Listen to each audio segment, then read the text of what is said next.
Good afternoon, everyone. Just got back from a good Thursday practice. Liked our energy, liked our focus. Really excited for these guys. Really excited to be in this bowl game. Love being back here in Tampa, a place that we know well. Just staying a few hundred yards from where we used to live for a few years here.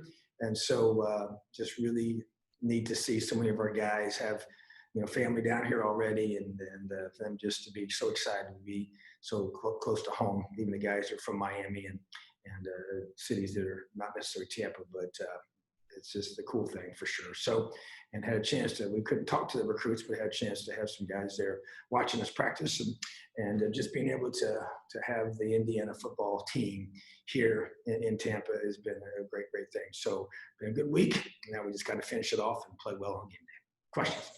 All right, John, then Zach. You were talking about getting closer to full strength, earlier in this week and hoping to have everybody back by Wednesday before you guys left. I mean, did you guys get to that point? Or are you pretty much 100%, do you feel like, at this point? Or are you still waiting on a few guys? No, we feel good about it. The thing that you do have to realize is every day we test. And so we got one more of those. So I had today's test and that was all good. Got one more tomorrow, so I can't say 100% sure for game day yet that we'll have everybody. But as of today, the guys that have been out are all back and have been able to practice. And so just a matter of getting those guys physically ready. Quite a bit warmer than from where we came from, so they're going to have to deal with that in terms of the game day, heat and keeping hydrated for that. But yeah, so our guys are the ones that were out are now all back. All right, Zach, and then Tom Brew. I guess, Tom, you talked about guys from the area. I mean, what's the balance you want to strike? Because I imagine you can't maybe lock these guys up behind behind bars or anything and keep them away from everybody. But I also imagine you don't want them just kind of running back out. Is there kind of any time for these guys to be able to see their families or anything like that, or maybe coaches, if high school coaches, if they want to come by, or is it something where you're trying to keep it a little bit more sealed for now? Well, it's I would say it's a control bubble situation. We do want them to be able to see family. They got to wear masks. Families got to wear masks, and just to it's be no different, I guess, than when they came, when the families could come to a game, and they would come watch the game, and obviously they would spend some time with them afterwards, and so we kind of treated that the same way. So there's no question. I want them to be able to be around their families. It's been so long; they didn't get to go home for Christmas. And so that's the kind of the compromise. But we feel good. Our guys kind of understand now, kind of from a social distance perspective, wearing masks and how that allows us to create a protective shield for our guys. So they're not on complete lockdown. They're not going out like you sometimes will do in a bowl setting. We don't have any activities that we're leaving the hotel for, but the families can come here and see them and spend some time with them in that regard. So that's how we're trying to balance it. All right, Tom and Kevin. Tom, on a kind of a bigger picture bowl thing, there's been so many guys on different teams that have opted out, for bowl situations, but that was sort of an all-year thing too for people who've done that. But here on your team, you didn't have anybody, and what does that say about how everyone sort of bought in to find a way to make this work this year? I think it says a lot, and I don't say that with any negative towards any other team or any other kid situation, because I don't know their situations. All I know is this football team. And I just know that we have built strong relationships with these guys. I would say this, when the season first was canceled or postponed or whatever you want to call the first time that the Big Ten said we were not going to play when we were supposed to play, and we went on that long pause. We had some conversations with some guys just trying to figure out, hey, is this, what's the season going to look like?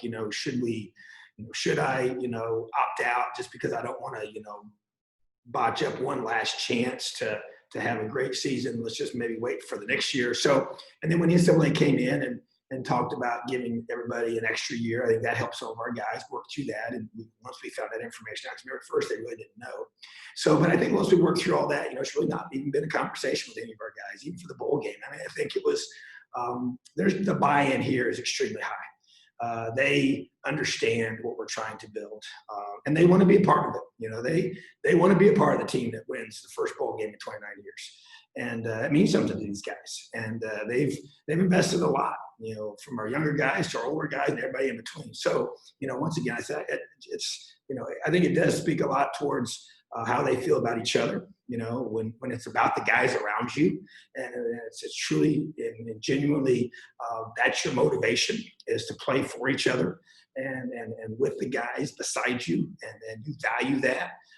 I think it makes a difference. Like I said, I just feel that we're building a neat culture here. And once again, if guys in the future make those decisions, I don't always know what goes into all that, but I just know that I want guys to make decisions that are really others focused. That, to me, that's a life principle. I get it. You have to look out for yourself in certain situations. I understand that, but at the same time, when you make life about you, I think it's just shallow, and I think it's just it's empty at the end of the day. When you make it about other people, I think it has a multiplying factor in meaning and value. And I think in this team, that's what they've experienced. And so when I talk to these guys, man, they want this. They want to play for each other. They want to experience this together. So whatever thoughts they might have had individually, it never really surfaced itself, here at the end for the bowl game. And I'm just really excited for this team to be able to play together one last time. All right, Kevin, then Matt. Yeah, you alluded to going back to Tampa, brings back a lot of memories. Do you have a favorite memory from Tampa? Was it a time during USF or your high school career, or anything that particularly sticks out? Well, I will say, going way back when I was here the first time, when we had a chance at Temple Heights, there were two really distinct things, to be able to make the playoffs for the first time in 17 years there at a place that had just really had very little history, and had the theme Dare to Believe, and just a group of guys just bought into that, and be able to do that together, and then go to Armwood and make the playoffs for the first time in their program's history. I was able to be part of both of those. Those are pretty special. And then you go to South Florida and be part of that turnaround season there with Coach Taggart, and then it kind of culminated with a massive win against Temple. They were ranked 25th in the country, or they were top 25 team in the country at Ray J. We beat them, I think, on either Thursday or Friday night, and the place was rocking, and it was just awesome. So just to be able to be a part of those turnarounds and just to see the belief grow and be built, that's kind of where it started for me, and kind of those situations all ultimately led me to Indiana, which is pretty awesome. All right, Matt Weaver, then Jim Coyle. Hey, Coach, how you doing? Doing great. How are you? I'm good. Ask Coach Shelby this. With Taiwan, I know obviously it's about the team and getting wins and getting to bowl games, and that really sparks recruiting and helps you on the recruiting trail. But you've obviously had a lot of individual success on both sides of the ball, but really defense this year with the accolades and awards. How much is having a guy like Taiwan, Mullen, even Mike McFadden, these guys get these All-American awards when you go into people's homes and sit down at their tables with the family and tell them, this is what we can do for you. This is what you can become on the field if you come to Indiana. Well, it's huge. And here's why. So the thing I taught our team, and I've said it from the very beginning, because when you start talking about LEO, you start talking about, it's not about me. I want a whole bunch of guys that don't care who gets credit. I get it. People, were motivated by wanting to get recognized. And I understand that intrinsic desire for that. There's nothing wrong with that. So what I challenge them is this, what I tell them is, when you submit to this and you totally buy into this, when the team does well, I believe the individuals get recognized. And that's what's happened. And so, but when you flip it, and when the individuals try to make it about themselves, and they try to, get the recognition themselves in front of the team, usually they don't get the individual recognition, and the team doesn't do well. So it's an amazing phenomenon when you put the team first, you unselfishly buy in, and you become a team guy, because I don't care who gets credit, because it's not about me. And I love the guys around me. I care about the guys around me. When the team does well, individuals get recognized, and that's what's happening. So not only have I said that to them from day one, it's now happening. And the team has done well, and the individuals are getting recognized. And that, to me, is what you can sell in recruiting, is that these kids came in here and they believed. Kid from like Taiwan, he came here before the breakthrough happened. He chose to come to Indiana before the breakthrough. He wanted to be a part of that breakthrough. And now he's being rewarded individually for being a part of it. Same with Micah, and same with Jamar, and same with Jerome, and same with all those guys that made, all these, same on offense, same with Ty Freifogel, on offense, and Rock, and Stevie, and all these guys, and Peyton Hendershot, and on and on and on. Michael Penix, those guys came here and they believed, and they're getting the recognition. And that's an awesome, awesome thing. And so, yeah, you talk about, hey, you want to come to Indiana, get a world-class education, be developed as a man, and have a chance to play football at the highest level, play for championships, and a chance to earn some of these elite awards in the country individually, which is pretty special. All right, Jim, and then we'll wrap up with Dustin. Hey, Coach, the Outback Bowl is not the bowl that a lot of us thought were going to end up in, but at the end of the day, with so many of your players, 10 of them, I think, are from that area. Of course, you spent time there, we've talked about, but with all the families from those players getting to attend this bowl game, that matriculating out, how important is that to this program, deepening what you guys have done into Florida? Well, that's kind of the unique thing about this situation. I mean, there's no question, everybody talked about where we might go, and that bowl location was not going to be in Florida. If we would have played in that other bowl, in the Fiesta Bowl, I guess just call it what it is. And so, and there probably, I don't think there's any fans outside of maybe a few family members, if even that. And so at the end of the day, and this is my life belief, that sometimes, hey, everything happens for a reason, and at the end of the day, this is probably the best location for us, without question. And so, and this is a bowl game that I think I've circled it. I wanted to bring a team. I wanted to bring the Indiana Hoosiers to the Outback Bowl. I didn't know when it was going to happen. And so I'm excited. And that's where I just feel like that when you think about building this program and you think about the next step in this program, yeah, I get it. I understand where we all want us to be, and we're building to that point. But we can't control that stuff. So what am I supposed to do? You're not going to, it goes against everything I ever talk to our guys about, is the earmuffs and blinders. We don't blink it. We're not going to dwell on that.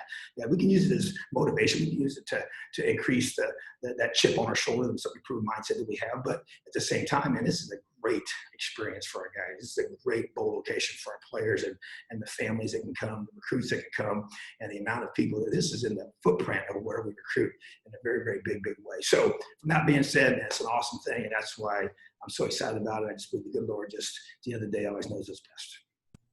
All right, Dustin. Tom, you obviously talked about the opt-outs in general. Ole Miss has obviously had a couple of some big-time offensive players, but what still makes them just a tough scout and a tough cover? They've obviously got a lot of other guys that can move the ball for them. Oh, they do. They got a lot of talent. And the key is the quarterback. And he's special, without question. He's got toughness. He's got grit. He's a winner. He makes plays with his arm. He makes plays with his legs. He's just he will compete. So got a lot of respect for him. Don't know him, never met him, but respect the way he plays the game. So he makes them go, and they still got a lot of good players around him. So there's no question that they have a really good scheme. I have a lot of respect for the coaching staff, and Coach Kiffin's a very, very good play caller. And so he's got a great offensive coordinator, Jeff Levy. So this between those two guys together, man, it's just a really good scheme, and they do a great job setting things up. They put you in conflict, and they're very difficult to defend. So from both schematically and talent-wise, so yeah, very, very good offense. There's a reason why they've scored the points that they've scored and moved the ball the way they have. So our defense is going to have to play its best game of the season. All right, thank you, Tom. Have an awesome day, Elio. All right, thanks, guys.